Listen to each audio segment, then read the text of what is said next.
मैं कहा ओए शहजादिया मेरा शबीली मेरा शबीली।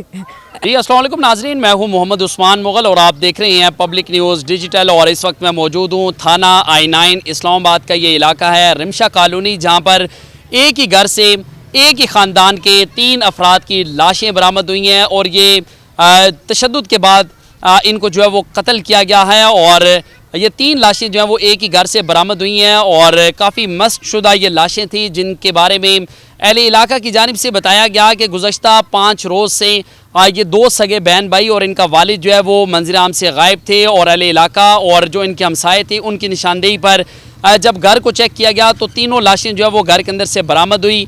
ये लाशें जो है वो 5 रोज़ पुरानी थी और इनके हाथ पाँव जो है वो बंधे हुए थे। और इनकी जो शनाख्त थी उसमें इकराम पाल और उनका जो बेटा था शब्बीर और उनकी एक 18 साल बेटी थी नेहा, ये तीनों लाशें जो है वो घर से बरामद हुई हैं।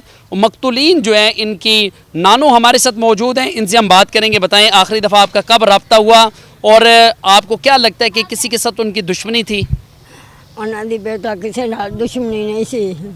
मैं काम ते गई सा, मैं काम तो आई, मैनू रात पता परसों लगा मेरी बेटी चंग वाली आंदी अम्मी शबील नाल राबता नहीं होण दिया, 5-6 दिन हो गए ने मेरे नाल कोई गल नहीं कर दिया, ओहदा फोन भी बंद है तो तुसी पता तो करो। मैं क्या अच्छा मैं सवेरे जावांगी किसी पासे, हुण जे तुर तर गए होने आ।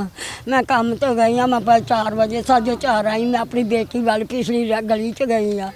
मैं वरत मेरे मैं सवेर की बड़ा रोन दी, मैं काम से भी रोंदी रही हूँ। आप भज चलीए जाके अपने बच्चे वेखिए कितने ने, उन्होंने पता लईए। असी मावां तियां जाके आंदिए उन्होंने घर जाने बाजी के मैं नहीं तू पहला मेरे बच्चे वेख, पहला मेरे बच्चे वेख तू कितने ने। असी जाके पर्दा जरा बार नूं कीता सी, थल्ले ताला बंद कीता सी ते ताले दे उत्ते पर्दा बार कीता सी। ते मैं मेरी बेटी ने पिछे करके चीज थाड़ी वेख्या, चाहती अम्मी वड्डे कमरे चो सौंदे ने ते पता नहीं हुण कि कित्थे ने। आंदी मैं क्या वेख चंगी तरह, आंदी अगला दरवाजे का कुंडा ताला उंजी लमकिया ते जड़ा कुंडा है ना वो उंज लगा है कि ताले कुंडे नूं ताला नहीं लगा। ये बताएं जब आपने ये लाशें देखी हैं, लाशों की हालत क्या थी? लाशां की हालत बड़ी भैड़ी। जो असीं सद्दिया ना फोन किया पुलिस नूं ते कोई नहीं सी डरदा अगे जांदा। वो कहते सानू बो आउंदी, बो लोकां सानू दस्सिया कि अंदरों उन्हां दी बो आउण डई है। ते मैं आखिया भी तू इंज कर वेखिए किसी तरीके। मैं तो मेरी धी ना जड़ियां मेरिया पांजियां लगदियां ने उधर तुर गए असीं, फिर 8:30 बजे घर नूं आउण डए आ ते उन्हां नूं असीं नंबर दे आई हाँ मैं अपना। मैं कहा मैनूं फोन कर दिओ जो पाल आया, आंदे जुने सामने घर वाले कि पाल बाबा लेट आउंदा ते असीं ते वेख्या इत्थे ही ने, उन्हां कित्थे जाना। असां शबील नूं भी वेख्या, वो किते पहिलां दा वेख्या ते दस्सी उदण जाण। मैं क्या चल आ जा, फिर हो सकदा लेट आउंदा होए ते असीं क्या फिर मावां धियां लाइए भी कुड़ी फिर कित्थे छड्ड जांदे ने, कुड़ी फिर कित्थे हुंदी है। पता नहीं की हो गया आ।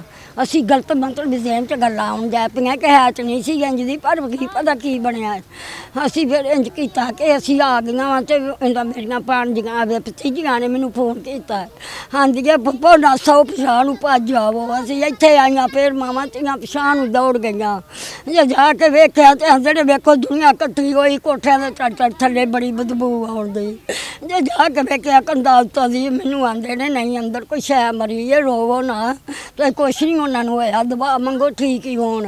मैं क्या मैनूं वेखण दो, मैनूं वेखण ना देण। मैं बदो बदी कंध दे उत्तों दी वेख के मैं क्या मेरे बच्चों का खून है, ऐ नहीं कोई शै मरी, मेरे बच्चों का खून है। फिर जदों पुलिस वाले आए ने उन्हें खोलिया तो आंदे ने कि जेड़े मालक ने अगे आउण। मैं तो मेरा बेटा अगे गए आ, तेरी जाइयां जुलियां करे उन्होंने दियां की सुट गए, कुछ दे के गए या की कीता, वो विच गले पे। मेरे जड़ा मेरा दोतरा सी ना ते अगे नूं भी इन्ना लम्मा सी, ओहदा कद बड़ा सी, उंज पतला सी। ਉਹ ਨਾ ਇਸ ਤਰ੍ਹਾਂ ਵੱਡੇ ਕਮਰੇ 'ਚ ਲੈ ਕੇ ਛੋਟੇ ਕਮਰੇ 'ਚ ਤਿੰਨਾਂ ਨੂੰ ਸੁੱਟਿਆ ਤੇ ਉਹਦਾ ਸਿਰ ਇੰਝ ਨਹੀਂ ਤੇ ਉਹਦਾ ਮੈਨੂੰ ਮੂੰਹ ਨਜ਼ਰ ਆਇਆ ਐਡਾ ਮੋਟਾ। ਮੈਂ ਕਿਹਾ ਓਏ ਸ਼ਹਜ਼ਾਦਿਆ ਮੇਰਾ ਸ਼ਬੀਲੀ, ਮੇਰਾ ਸ਼ਬੀਲੀ। ਹੁਣ ਕਹਿ ਪਿਓ ਤੇ ਧੀ ਨੂੰ ਅਗਲੇ ਬੰਨੇ ਪਾਇਆ, ਧੀ ਕਰੇ ਕਿਤੇ ਤੜਫਦੀ ਦਾ ਹੱਥ ਪਿਓ ਦੇ ਤੇ ਕਿ ਪਿਓ ਨਹੀਂ ਛਡਾਉਂਦੀ ਸੀ, ਕਿਤੇ ਉਹਦੇ ਢਿੱਡ ਤੇ ਪਿਆ ਵਿਚਾਰੀ ਦਾ। जी, आपने इनकी गुफ्तगू सुनी है, काफ़ी ज़्यादा गमगीन भी हैं और इस वक्त एक खौफ का आलम है यहाँ पर। और जो मकतूलीन थे उनके जो खालू हैं वो हमारे साथ मौजूद हैं, उनसे भी हम बात करेंगे। बताएं, आपको ये कब पता चला कि ये लोग यहाँ पर घर के अंदर इनकी लाशें मौजूद हैं? ये कितने दिनों से गायब थे? ये मतलब 5-6 दिन से गायब थी। हमें कल 6 बजे पता चला और अम्मी मेरी गई है, मेरी बीवी गई है उधर पता करने के लिए। उधर लोगों ने क्या स्मेल बहुत आ रही है, पता नहीं कोई चीज़ मरी हुई है, मतलब ऐसा चेक करें। ऊपर से देखा इन्होंने, देखा अंदर खून है, दीवार छोटी दीवार है उनकी, अंदर खून है उनके। देखा अम्मी रोना शुरू कर दिए। उधर से बीबी आई हमारे घर में, मैं घर में लेटा हुआ था, मुझे कह रहे जल्दी जल्दी आप उधर आए। मैं क्या हुआ? उधर भाई पाल अंदर किसी ने कत्ल कर दिए। मैं जब उधर गया हूँ, मैंने अपने नंबर से 15 से फ़ोन किया है। 2 पुलिस वाले आए, उन्होंने जिंदरा तोड़ा, अंदर देखा, अंदर 3 लाशें थी। पुलिस वाले दोनों बाहर आ गए।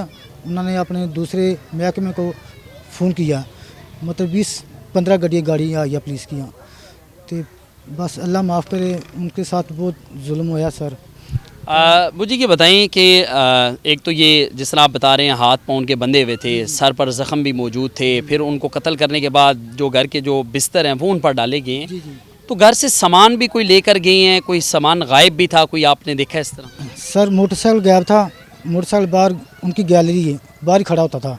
अंदर तो पुलिस वाला नहीं जाने दिया हमें, कहते अंदर आपने नहीं जाना, हमने वो कुछ अपना करना होता है, हमें नहीं पता चीज़ का क्या कर रहे थे। सुबह 8 बजे आए थे, शाम तक पूरे दिन इधर रहे, सुबह 6:30 बजे इधर गए थे। तो ये बताइएगा कि अभी पोस्टमार्टम जो है वो मुकम्मल कर लिया गया है, लाशें अस्पताल मुंतकिल की गई थी। इंसाफ के लिए क्या अपील करेंगे? मैं चाहता हूँ मरीम नवाज से, हुकूमत से गरीबों का इंसाफ करना चाहिए इनको। बहुत शुक्रिया। ये थे जो मकतूल शब्बीर हैं और उनकी जो बहन है नेहा, ये उनके खालू थे। और सारी गुफ्तगू मुतासरा फैमिली की आपने सुनी है। क्रिश्चियन कम्युनिटी का ये इलाका है और यहाँ पर 100 का आलम है, क्योंकि एक ही घर से 3 अफराद की लाशें जो है वो बरामद हुई हैं। बड़ी बेरहमी के साथ जो है वो इन तीनों अफराद को कत्ल किया गया है। इनके हाथ पाँव जो है वो बंधे हुए थे और इन पर घर का जो सामान था वो फेंका गया था। और घर से जो मुतासरा फैमिली के मुताबिक बताया जा रहा है कि जो मकतूल है इकराम पाल, उसका मोटरसाइकिल जो है वो गायब कर दिया गया है, क्योंकि ये एक मेहनतकश शख्स था और ये बाइकें चलाकर जो है वो अपने बच्चों का पेट पालता था, घर का वाहिद कफील था, और जिसे घर के अंदर बच्चों समेत बड़ी बेरहमी और बेदर्दी के साथ जो है वो कत्ल कर दिया गया है। जी, ये थे जो मकतूल शब्बीर हैं और उनकी जो बहन है नेहा, ये उनके खालू थे। और सारी गुफ्तगू मुतासरा फैमिली की आपने सुनी है।